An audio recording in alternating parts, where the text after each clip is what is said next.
ఇవాళ రవీంద్ర భారతిలో జరిగిన ప్రజాయుద్ధ నౌక స్కౌట్ గద్దర్ యొక్క జయంతి కార్యక్రమాన్ని ముఖ్యమంత్రి రేవంత్ రెడ్డి, డిప్యూటీ ముఖ్యమంత్రి మందుపట్టి విక్రమార్క,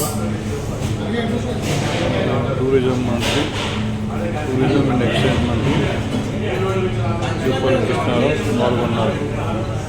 ఇక నుంచి గద్దర్ పేరు మీద అవార్డులు ఉన్నట్టు ముఖ్యమంత్రి రేవంత్ రెడ్డి ప్రకటించారు.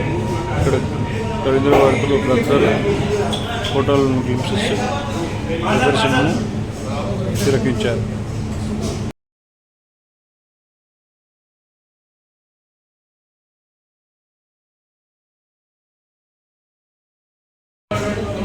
ఈ సందర్భంగా ముఖ్యమంత్రి రేవంత్ రెడ్డి, డిప్యూటీ సీఎం మంత్రి విక్రమార్క, మంత్రి జూపల్లి కృష్ణారావు జ్యోతి ప్రజ్వలన చేసి కార్యక్రమాన్ని ప్రారంభించారు.